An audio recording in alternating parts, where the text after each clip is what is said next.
देश के लोकतंत्र में एक ऐतिहासिक दिन के तौर पर दर्ज होगा। भारत की राजनीति में, इस देश की राजनीति में, पूरी दुनिया भर की राजनीति में पॉलिटिकल पार्टी के नेताओं को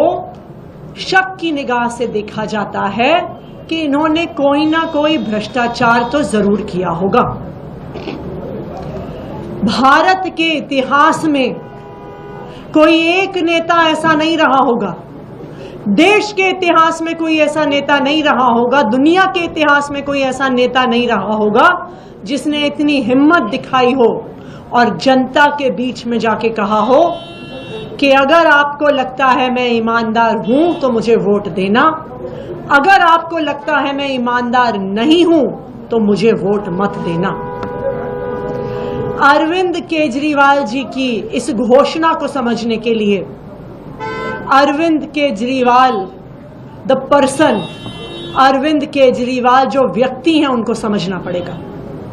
अरविंद केजरीवाल जी वो व्यक्ति हैं जिन्होंने IRS की नौकरी, इनकम टैक्स कमिश्नर की नौकरी, जिसको पाने के लिए लोग कुछ भी कर देते हैं, जिसको पाने के बाद 10 पुश्तों लायक पैसा कमा लेते हैं लोग, उस नौकरी को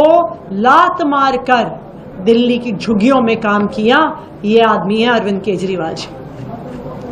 अरविंद केजरीवाल जी वो आदमी है जिन्होंने जीरो से एक पॉलिटिकल पार्टी को खड़ा किया, भ्रष्टाचार के विरोध में खड़ा किया, और जब एक नई नवेली पार्टी चुनाव जीती और वो दिल्ली के मुख्यमंत्री बने, उन्होंने मुख्यमंत्री पद से सिर्फ इसलिए इस्तीफा दे दिया क्योंकि वो भ्रष्टाचार के खिलाफ कानून नहीं ला पाए जो वादा करके आए थे वो दिल्ली के लोगों का। अगर अरविंद केजरीवाल जी एक चीज है जो बर्दाश्त नहीं कर सकते हैं, वो है भ्रष्टाचार, वो है बेईमानी, वो है जनता के पैसे को अपनी जेब में डालना। जब ऐसे व्यक्ति पर भ्रष्टाचार का आरोप लगता है तो सोचिए उस व्यक्ति पर क्या बीतती है। सोचिए उस व्यक्ति को नींद कैसे आती होगी ये सोचकर कि शायद दिल्ली के वो लोग जिनके लिए मैं दिन रात काम करता हूं, जिनके लिए मैं सुबह से लेकर रात काम करता हूं, स्कूल ठीक करता हूं, अस्पताल ठीक करता हूं, जिनको मैं मुनाफे का बजट देता हूं, जिनको मैं तीर्थ यात्रा करवाता हूं, शायद कोई ऐसे लोग हों जो सोच रहे हो कि अरविंद केजरीवाल बदल गया है, जो सोच रहे हो कि शायद अरविंद केजरीवाल ने भ्रष्टाचार कर लिया है। और आज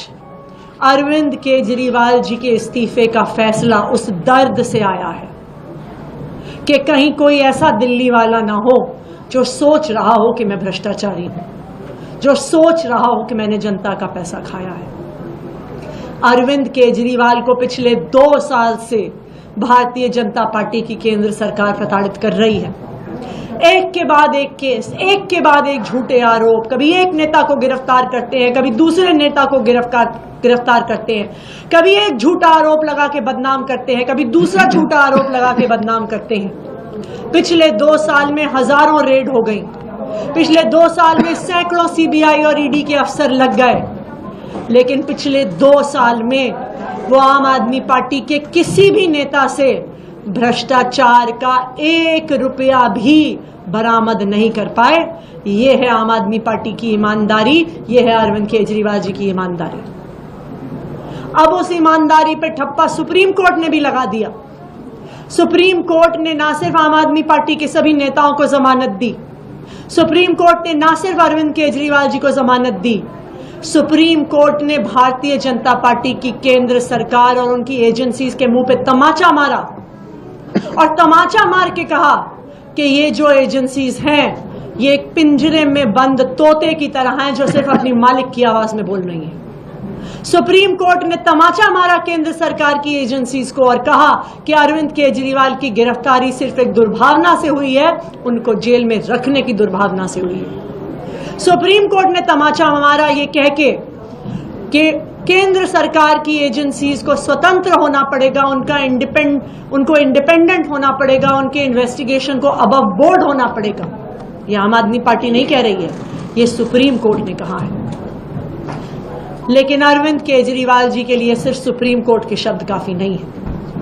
उन्होंने अपनी जिंदगी लगाई है दिल्ली के लोगों की सेवा करने के लिए, दिल्ली की जनता की सेवा करने के लिए, और वो तब तक चैन से नहीं बैठ सकते, वो तब तक मुख्यमंत्री नहीं बन सकते जब तक उनको भरोसा ना हो जाए कि दिल्ली की जनता उनकी ईमानदारी पर भरोसा करती है, दिल्ली की जनता उनको ईमानदार मानती है। और इसीलिए अरविंद केजरीवाल जी ने यह फैसला किया है कि जब तक दिल्ली की जनता उनकी ईमानदारी पर भरोसा नहीं दिखा देती, जब तक उनकी ईमानदारी पे जनादेश नहीं देती है, वो मुख्यमंत्री की कुर्सी पे नहीं बैठेंगे। मुझे लगता है कि इस कीचड़ भरी राजनीति में शायद ही कोई ऐसा व्यक्ति आया होगा अरविंद केजरीवाल जी की तरह, जिन्होंने कहा है कि मैं करूंगा ईमानदारी की राजनीति। तुम मुझ पर कितने भी झूठे आरोप लगाओ, तुम मुझे कितना भी कीचड़ उछालो, मैं साफ सुथरी राजनीति करूंगा और खुद साफ सुथरी राजनीति करके मैं देश की राजनीति बदलूंगा। और इसी के साथ हमने मांग करी है कि दिल्ली में जल्द चुनाव करवाए जाएं। नवंबर में महाराष्ट्र में चुनाव होने हैं, उसी के साथ साथ दिल्ली में भी चुनाव करवाए जाएं और इस चुनाव में दिल्ली की जनता अपना जनादेश देगी, अपने बेटे, अपने भाई अरविंद केजरीवाल पर जनादेश देगी, उनकी ईमानदारी पे जनादेश देगी, जो उनका अरविंद केजरीवाल जी पर भरोसा है उसका जनादेश देगी। तो हम ये चाहते हैं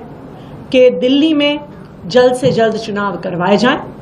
कि दिल्ली की जनता भी अरविंद केजरीवाल जी की ईमानदारी पर अपना जनादेश दे सके।